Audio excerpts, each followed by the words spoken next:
Hey, Gunslinger Nation, I'm back with a bombshell of a story today. And this one's big. And when I say big, I mean massive.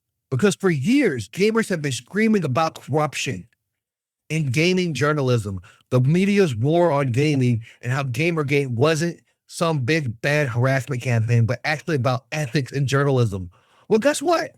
We were right, and the receipts just dropped. Wikipedia has long been accused of biased editing, especially when it comes to politically charged topics.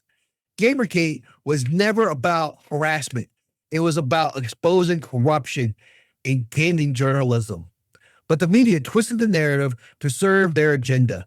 And now we have undeniable proof that the media wasn't just misrepresenting Gamergate. They were paid to do it.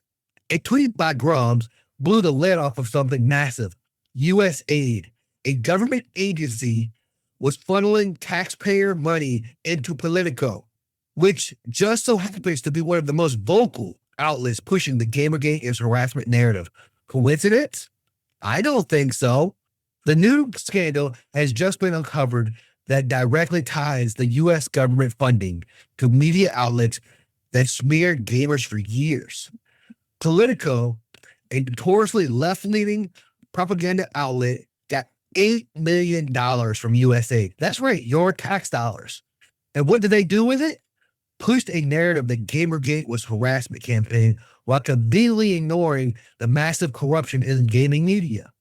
This with the millions of dollars flowing from government agencies into their pockets. The goal? To control the narrative, shut down dissent, and paint gamers as villains.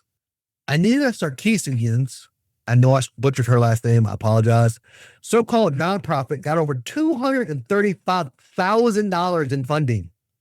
This is the same person who made a career out of crying about sexism in gaming, all while refusing to engage in open debate.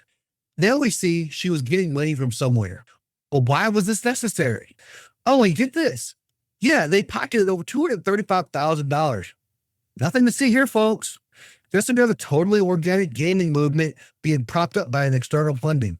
So let's break this down. So I went to Political Articles Archive. Just look at the numbers of articles they pumped out on Gamergate. It was a coordinated effort.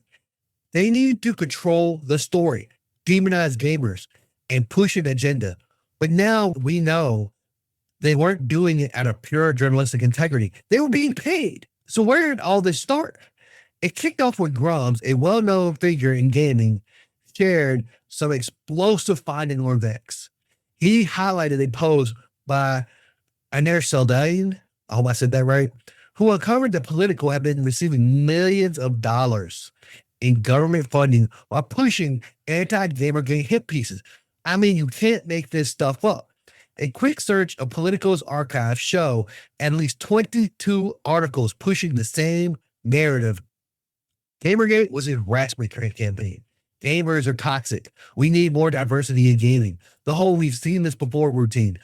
But now we know they were literally paid to push that message.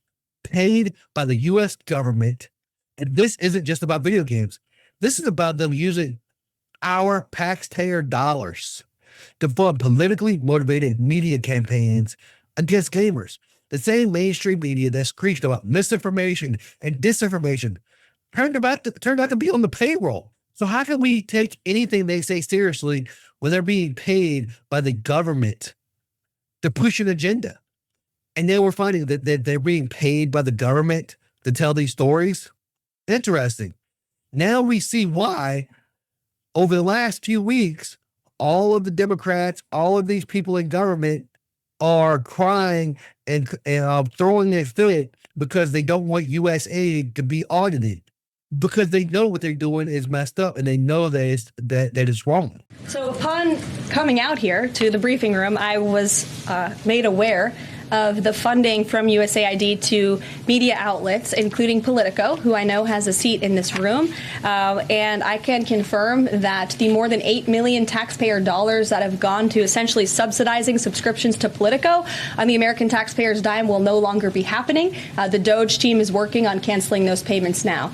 Again, this is a whole of government effort to ensure that We are going line by line when it comes to the federal government's books. And this president and his team are making decisions across the board on, do these receipts serve the interests of the American people? Is this a good use of the American taxpayers' money? If it is not, that funding will no longer be sent abroad, and American taxpayers will see significant savings because of that effort.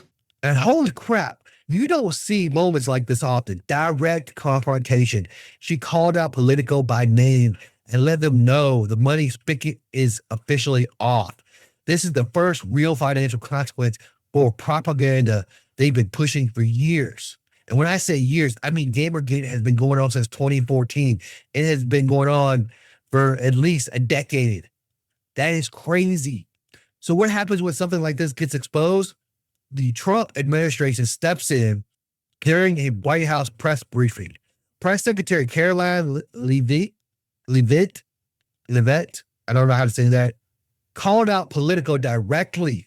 And when I say directly, I mean she looked them dead in their eyes and cut their funding on the spot. Her exact words were, "I was made aware of funding from the USA to media outlets, including Politico, who I know has a seat in this room. The $8 million you receive ends today. The DOGE team is canceling those payments now." Boom, gone, just like that. Trump himself decided to weigh in, and he's calling this one of the biggest scandals of all time. If more investigation follows, we could be looking at a domino effect where even more media outlets are exposed for taking taxpayer-funded hush money. These two were at the center of it all. Flynn, whose actions were the catalyst for Gamergate, and Sarkeesian, I hope I said that name right, who profited massively off of the backlash. Now we know they weren't just pushing a narrative, they were being financially backed, which brings into question, was their criticisms even noteworthy? Was the narrative that they were crying about even a legit concern, or were they just being paid to stir up controversy?